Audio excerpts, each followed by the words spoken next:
तो episode second की शुरुआत में हम एलेक्स को उसकी ग्रैंडफादर लियाम के पास देखते हैं, जहां एलेक्स उनसे कहता है कि मुझे मार्शल आर्ट सीखनी है जिसमें इंटरनल पावर्स का यूज नहीं होता और मैं भी इमॉर्टल बन पाऊंगा। ये सुनकर उसके दादाजी उसे बताते हैं कि तुम्हें इमॉर्टल बनने के लिए 3 प्रोसेस से गुजरना पड़ेगा, जिसे हम कल्टीवेशन कहते हैं, जिसके अंदर फर्स्ट स्टेज को तो तुम बड़ी आसानी से पार कर पाओगे क्योंकि उसमें सिर्फ हार्ड वर्क की जरूरत पड़ती है और पहले से ही इसमें बहुत सारे लोग हैं। लेकिन जब तुम सेकंड स्टेज में पहुंचोगे तो तुम्हें अपनी अंदर की एक स्पेशल पावर को पहचानना होगा जिसमें ज्यादा लोग सफल नहीं हो पाते और कुछ हजार लोग ही पास हो पाते हैं। पर जैसे ही तुम थर्ड यानी इमॉर्टल की स्टेज पर पहुंचोगे तो तुम्हें पता चलेगा कि वो स्टेज क्रॉस करना लगभग नामुमकिन है क्योंकि उसके अंदर साउथ में जाकर एक हार्ड ट्रेनिंग करनी पड़ती है जिसमें आज तक सिर्फ 3 ही लोग सफल हो पाए हैं, जिसमें एक तुम्हारे अंकल जेफ भी हैं।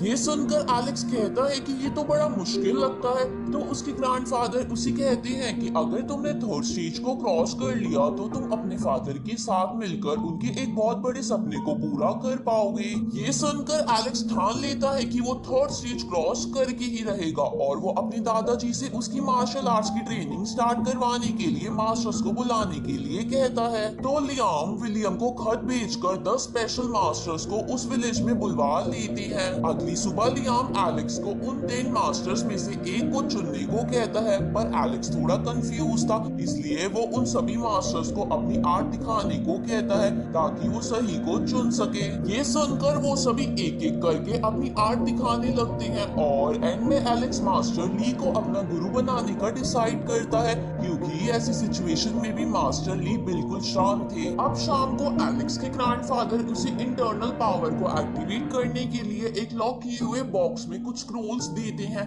जिन्हें खोलना बड़ा मुश्किल था, लेकिन एलेक्स उन्हें बड़ी आसानी से खोल देता है। ये देखकर उसके ग्रैंडफादर भी हैरान हो जाते हैं। अब एलेक्स उन स्क्रोल्स को पढ़कर ध्यान लगाते हुए अपनी इंटरनल पावर्स को एक्टिवेट करने की कोशिश करता है, लेकिन कई बार ट्राई करने पर भी वो ऐसा नहीं कर पाता। अगली सुबह एलेक्स अपनी ट्रेनिंग स्टार्ट करने के लिए सुबह सुबह मास्टर ली के पास जाता है, लेकिन वो थोड़ा लेट हो गया था, इसलिए मास्टर ली उसे पनिशमेंट के तौर पर पूरे गांव का चक्कर लगाने को कहते हैं, जिसे एलेक्स थकते हुए पूरा करने ही वाला था। पर तभी मास्टर ली उसे एक और चक्कर लगाने को कहते हैं क्योंकि वो बहुत ज्यादा स्लो था।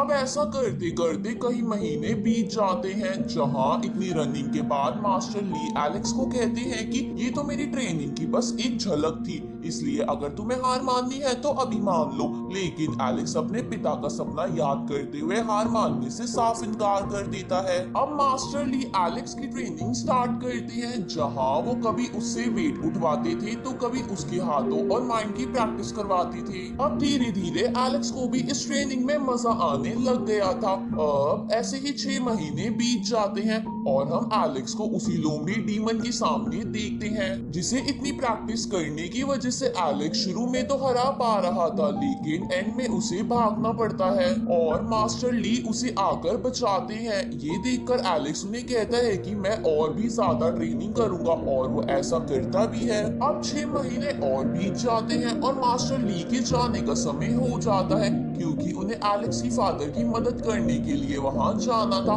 लेकिन इसकी वजह से एलेक्स थोड़ा निराश हो जाता है क्योंकि इतने गुस्से वाले होने के बावजूद भी मास्टर ली उसकी बहुत केयर करते थे, जो एलेक्स को बहुत अच्छा लगता था। अब एलेक्स को निराश देखकर मास्टर ली उसे कहते हैं कि मुझे जाना ही होगा, मैंने तुम्हें एक दिशा दी है, अब आगे की ट्रेनिंग तुम्हें खुद ही करनी होगी। ये सुनकर एलेक्स कहता है कि मैं आपका सर कभी नहीं झुकने दूंगा और इसी के साथ हमारा सेकेंड एपिसोड यहीं खत्म हो जाता है।